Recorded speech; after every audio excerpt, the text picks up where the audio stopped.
မြန်မာပဲလားကြီးလေအော်ဒါဘာနေရာလို့ခေါ်လဲဒီစမုပကာပဲစမုပကလားဟိုခြာချင်းဆောင်မဟုတ်လားတငယ်ချင်းတယောက်နဲ့ချိန်လာတော့ခြာချင်းဆောင်မလား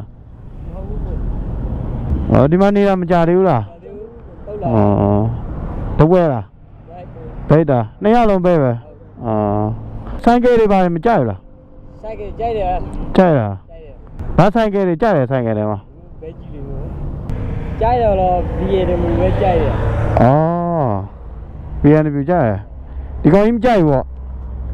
ပြဘီဘီနည်းနည်းကြီးတယ်ကြီးတယ်အာဒုက္ခထိုင်းနိုင်ငံမှာနေတာကြာပြီလားထိုင်းနိုင်ငံမှာကြော်ပြီကြာပြီဆိုင်ကယ်ဘင်းကြီးစီးတဲ့လူဆိုရင်တိလားတိတဲ့လူရှိလားနာမည်ကြီးတွေတဲ့အဖွဲတွေတဲ့ဟုတ်တရားကိုမျိုးကိုမျိုးသိတယ်ကိုမျိုးတရားပဲသိတယ်ကျန်တဲ့လူမသိလားအဲ့ဒါကိုမျိုးတရားကိုစီးရတော့တွေ့ရအော်တကယ်လို့ကိုမျိုးတွေ့ရတယ်ဆိုလို့ရှိရင်ဘာပြောပြရမလဲကိုမျိုးအတိပဲပြောပေးမလို့ကိုမျိုးပြိတ္တ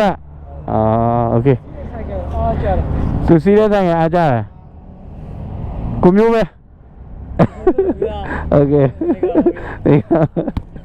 ကိုမျိုးပဲဥဒ္ဒစာဘာမသိဘူးဘာမှမသိဘူးကိုမော်တီဘူးလားပြောဟုတ်လားကိုမျိုးပဲလားဟုတ်တယ်ဟုတ်တယ်ဟုတ်တယ်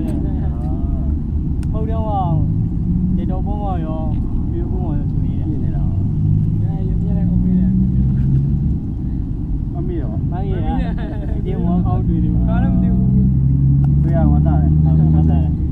ဝမ်းတာတယ်ဘဲလို့ပြောလဲဘဲလို့ဆိုဝမ်းတာတယ်ဟောတူတူရောကလေးနေသိလားကလေးရှိဘူးကလေးမရှိဘူးဆိုလူကြီးတွေပဲစားပေါ့မကုန်ရမှာရမယ်တော့မင်းโอเคသူကြီးရဲ့နော်ဟိုလာနေတယ်ဆိုတာကြီးနေလာโอเคကိုမျိုးသွားမယ်နော်ကျေးဇူးတင်တယ်နောက်လည်းအားပေးအောင်ဗီဒီယိုအမှတ်တရတင်လို့ရလားရလားဘာမှမဖြစ်ဘူးနော်နောက်ကောင်မလေးတွေတွေ့ပြီးတော့โอเคတောင်းမယ်တဒါ fighting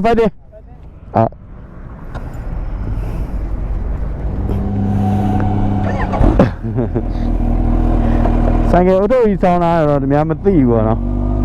မျက်နှာလည်းအလုံးပိတ်တာဆိုတော့အဲ့ဒါပြောရတဲ့တစ်ခုပေါ့နော်တော်များများကိုအားပေးတဲ့ညီကိုတွေတွေ့ချင်တဲ့ညီကိုတွေရှိတယ်ပေါ့နော်တွေ့ချင်တဲ့ညီလေးတွေအတွက်တွေ့ပေးတာဖြစ်ပါတယ်သူတို့ပြောသွားဆိုတော့ကိုလည်းဝမ်းသာတယ်ပီတိဖြစ်တယ်ပေါ့နော်ကိုထင်ကြီးလို့တော့မဟုတ်ဘူးပေါ့နော်ဒါဆိုတာကတော့ကိုအမြဲတမ်းအကောင်းဆုံးကြိုးစားနေရတယ်ကိုရဲ့ကြိုးစားတဲ့ရလက်တွေကိုလည်းကိုကနေပြီးတော့ကွန်ပျူတာဖို့လို့တော့ဗောနော်ဘယ်သူမှကုန်မပြုတ်အောင်ကိုကွန်ပျူတာဖို့လဲလိုပါတယ်အဲ့တော့ကိုလောက်တဲ့အရာကိုသွားတဲ့အရာတိုင်းဗောနော်အားလုံးမှာစေတနာမေတ္တာလေးထားတယ်နွေးထွေးဆက်ဆံတယ်အားလုံးကညီကိုတွေပဲအားလုံးကတွေ့တဲ့တရားတဲ့ညီကိုတွေပဲเนาะသူတို့အခက်ခဲရှိလို့ရှိရင်ကိုမျိုးအများကြီးကုညီပေးလို့ရတယ်အခုလိုတွေ့လာတဲ့အချိန်မှာအမတ်တရားတချို့ပေါ့နော်ဟိုကတွားပြီးတော့နောက်မဆက်ပဲနဲ့ဒီတိုင်းတွားလိုက်မယ်ဆိုရင်တော့ဒါသိမှာမဟုတ်ဘူးเนาะဖြတ်သွားသူတို့ဘေးကဖြတ်သွားတော့ကိုမျိုးမှသိမှာမဟုတ်ဘူးအခုဆိုတာဟိုကနှုတ်ဆက်လိုက်တဲ့အတွက်ကြောင့်ရတဲ့တယောက်တွေနှုတ်ဆက်ဖြစ်တယ်စကားပြောဖြစ်တယ်ပီတိပဲပေါ့နော်ဒါဖြစ်ကိုအားပေးတဲ့ညီလေးတွေလည်းအခုလိုတွေ့ခွင့်ရတော့ဝမ်းသာပါတယ်နောက်ထပ်ညီငယ်တွေနဲ့လည်းတွေ့ဖို့မျှော်လင့်ပါတယ်နော်ကိုမျိုးသွားရင်လာရင်လမ်းမှာတွေ့ရင်တော့အသက်နိုင်ဆုံးနှုတ်ဆက်ပေးပါတယ်ကိုကားနဲ့ဆိုရင်တော့ကုညီတာပေါ့နော် Let's go ရှောက်တဲ့အိုင်မဲ